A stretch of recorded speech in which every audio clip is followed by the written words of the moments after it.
আসসালামু আলাইকুম বিসমিল্লাহির রহমানির রহিম।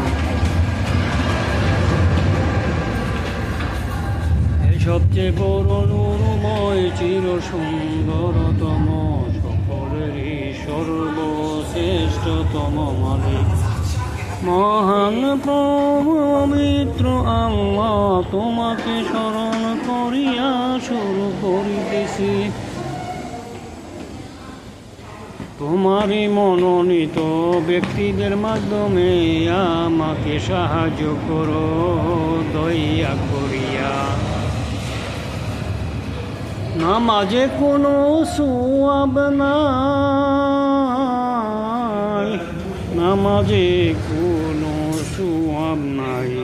সূরা বাকারার 177তম আয়াত, সূরা বাকারার 277তম আয়াতে। হে যারা আল্লাহর নূর ইচ্ছা করিয়া হৃদয়ে নিয়া অসৎ কর্ম না করে সব সময় সৎ কর্ম করিয়া নিজের আত্মায় আল্লাহর নূর পাকাপোক্ত করিয়াছ, তোমরা ধৈর্য সহকারে সাহায্য চাও নামাজের মাধ্যমে। সূরা বাকারার 153তম আয়াত সংখ্যায়, সূরা নিসায় 43তম আয়াতে বলা হইয়াছে, নামাজের ভিতরে যাহা বলো বা যাহা পড়ো তাহা বুঝতে না পারিলে নামাজের জন্য দাঁড়াবে না। হাদিস দিয়া মদের কথা বলে আয়াতরা বাদ দিবেন না। আল্লাহ কুরআনে সূরা নিসার 103তম আয়াতে বলেন, মুমিনের উপর নামাজ ফরজ, সকল ধর্মেই মুমিন আছে। সূরা আলে ইমরানের 110তম আয়াতে হাদিস দিয়া এগুলি বাদ দিবেন না। তাহাজ্জুদ নামাজ হলো কোনো কিছু সমস্যা পড়ছে জানার জন্য কেন সমস্যা হলো, অথবা সমস্যা সমাধানের জন্য স্বপ্নে যুগে জানার জন্য হলো তাহাজ্জুদ নামাজ। কোথায় পাইলেন সওয়াব তাহাজ্জুদ নামাজ? আল্লাহ কোরআনে বলেন, নামাজে কোনো সওয়াব নাই। আল্লাহ তো কোরআনে বলেছেন, নামাজের মাধ্যমে সাহায্য চাও ধৈর্য সহকারে। তাহাজ্জুদ নামাজ হলো আপনি কোনো সমস্যায় পড়ছেন, আপনার সমাধান কিভাবে শেষ সমাধান করা যাবে।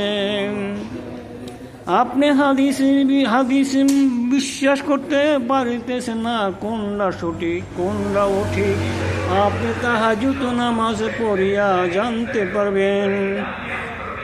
তারাবি নামাজ পড়া হারাম, কোনো ক্ষেত্রে শিরকের চেয়েও বেশি বড় গুনাহ হয়ে যাবে।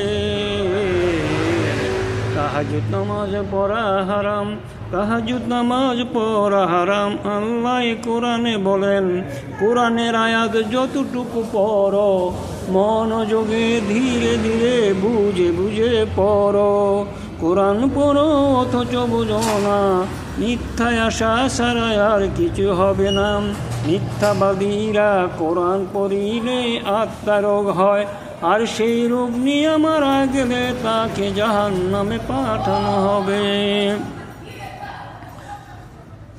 নামাজ পড়িয়া যারা মিথ্যা বলে তাদেরকে জাহান্নামে নেওয়া হবে। নামাজ পড়িয়া কাউকে ঠকানো যাবে না, কারো হক নষ্ট করতে পারিবে না, খাইতে ওষুধে বেজাল দিতে পারিবে না, মাপ ওজনে কম দিতে পারিবে না। দ্রব্যের দুর্গুণ বলিয়া বিক্রি করতে হবে, সবার কাছে একই দামে বিক্রি করতে হবে। নারীরা পরীরা মুসলমান হিন্দু খ্রিস্টান বৌদ্ধ ইহুদি অগ্নপূজক মুসলমান ইত্যাদি হবে।